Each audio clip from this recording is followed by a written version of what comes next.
안녕하세요. 사랑하는 순복음 부총계 성도 여러분, 9월이 시작되었습니다. 9월 첫째 날 화요일 하루 기도회를 시작합니다. 물고기 박사라고 불리우는 한 분에게 물고기에 대한 특별한 습성에 대해서 들은 적이 있습니다. 이분이 물고기 떼를 관찰하다가 보니까 착한 물고기와 나쁜 물고기가 있더랍니다.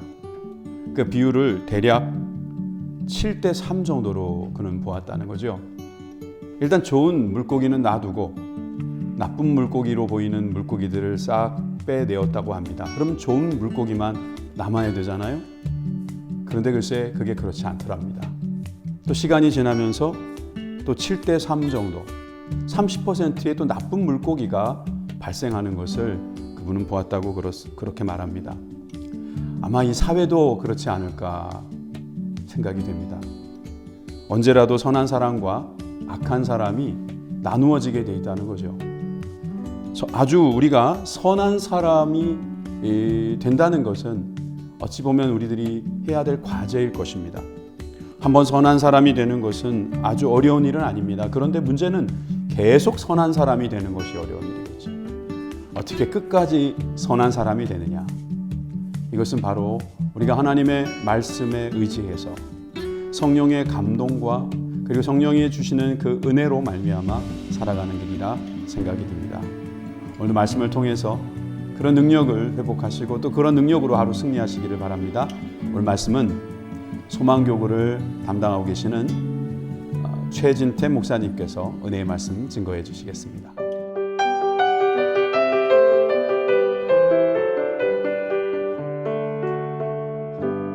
오늘 함께 은혜 받으실 말씀 고린도전서 1장 4절로 7절 말씀입니다. 그리스도 예수 안에서 너희에게 주신 하나님의 은혜로 말미암아 내가 너희를 위하여 항상 하나님께 감사하노니 이는 너희가 그 안에서 모든 일 곧 모든 언변과 모든 지식의 풍부함으로 그리스도의 증거가 너희 중에 견고하게 되어 너희가 모든 은사에 부족함이 없이 우리 주 예수 그리스도의 나타나심을 기다림이라. 아멘. 성도의 마음이라는 제목으로 하나님의 말씀을 함께 나누고자 합니다. 제가 아는 어떤 분이 오랫동안 직장 생활을 하시다가 은퇴한 분을 만나고 그 후일담을 들려주셨습니다.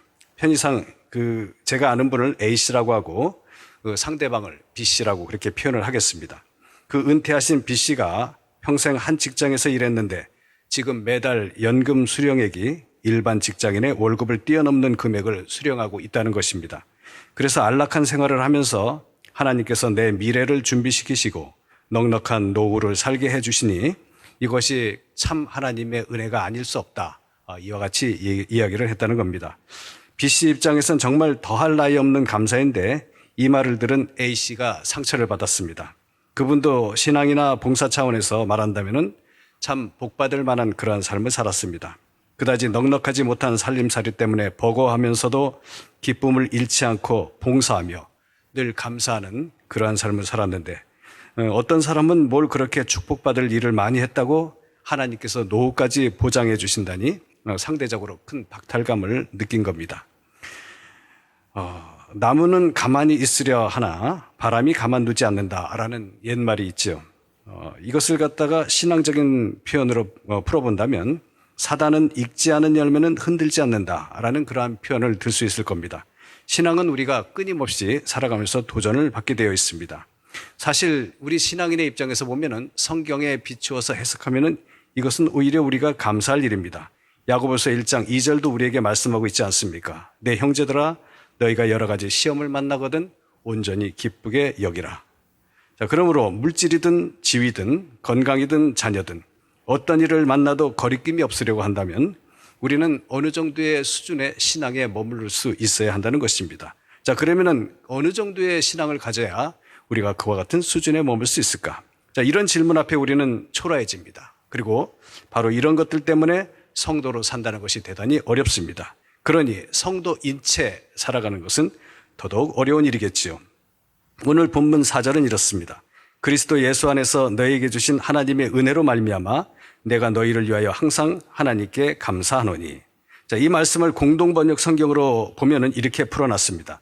그리스도 예수를 통해서 여러분이 받은 하나님의 은총을 생각하면서 나는 언제나 하나님께 감사를 드립니다. 이렇게 되어 있습니다.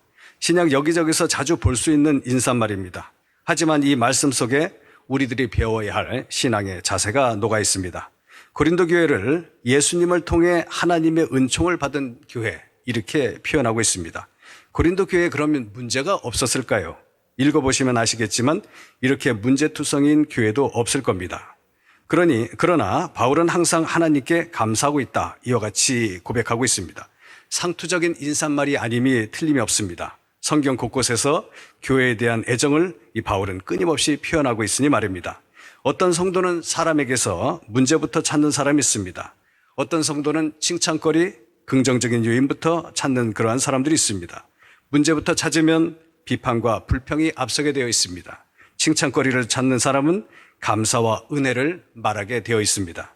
저는 우리가 바울에게서 배우기를 원합니다. 성도는 어떠한 존재입니까? 성도는 복의 통로입니다.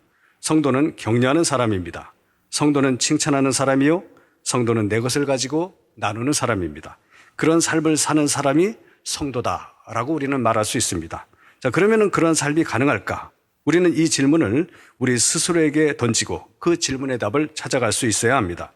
왜냐하면 우리는 하나님의 말씀 속에서 길을 찾는 구도자이기 때문에 그렇습니다. 앞서 예로 든 A씨의 경우에서 우리가 볼 때 A씨는 예수 그리스도 안에서 어떠한 길을 찾아내야만 합니다. 상대방이 받은 축복이 무엇이든, 상대방이 얻은 지위가 무엇이든, 상대방이 누리는 평강이 무엇이든 그것을 생각할 때마다 나와 상관없이 그분이 받은 은총 때문에 나는 하나님께 감사한다, 이와 같이 말할 수 있다면 그는 이 문제에서 바른 길을 찾은 것이라, 이렇게 말할 수 있을 것입니다.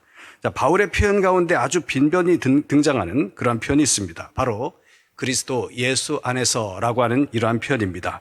아주 상투적인 의미 같지만 그 말씀의 의미가 뭔지를 이해하면 비로소 우리는 그 답을 찾을 수 있습니다. 계시록 3장 20절은 이와 같이 말씀하고 있습니다. 볼지어다 내가 문 밖에 서서 두드리노니 누구든지 내 음성을 듣고 문을 열면 내가 그에게로 들어가서 그와 더불어 먹고 그는 나와 더불어 먹으리라. 이 말씀대로 살면은 무슨 일이 발생할까요? 나는 예수가 되고 예수는 곧 내가 되는 것입니다. 내가 예수 속에 있든 예수가 내 속에 계시든 결국 드러나는 것은 예수 그리스도가 될 것입니다. 그런 상황이 되면 형제 자매에게 임하는 은총에 대해서 마땅히 축하할 뿐 아니라 그 형제 자매의 기쁨과 감격에 대해서도 내가 함께 감격해하고 함께 진심으로 하나님께 감사할 수 있게 되는 것입니다. 축복이 달리 있는 게 아닙니다. 아플 때 같이 돌봐주고 힘들 때 함께 짐을 나눠주며 고민 있을 때 같이 고민해주는, 그래서 그러한 사람들이 내 옆에 있다면, 다시 말해 예수님 같은 이들이 내 옆에 함께 있어주는 것, 이것이 복이 아닐까 하는 생각을 합니다. 천국은 침노하는 자의 것이다 라고 예수님께서 말씀하셨습니다. 그리고 천국은 오늘도 이런 사람들에 의해서 침노당하고 있습니다. 저도 이런 성도가 되기를 소망합니다. 저 때문에 아파하는 이들이 위로를 받을 수 있으면 좋겠습니다. 저 때문에 죽음을 생각하는 사람이 삶의 소망을 얻을 수 있기를 저도 기대합니다. 여러분도 오늘 하루 축복하시며 그런 성도의 모습으로 살아가시길 예수 그리스도의 이름으로 축원합니다. 아멘. 네, 기도하겠습니다. 주님, 오늘 하루를 축복합니다. 내가 머무는 시간, 내가 거쳐갈 장소, 그리고 그 공간 안에서 만날 모든 사람에게 있어서 제가 작은 예수가 되게 하여 주시고 그들 가운데 예수의 마음으로 주님 사랑을 베풀고 그들을 섬기고 희생하며 또한 우리 스스로 예수의 얼굴이 되어서 그들 가운데 비추는 그러한 삶을 살 수 있도록 역사하여 주옵소서. 예수님 이름으로 기도하옵나이다. 아멘.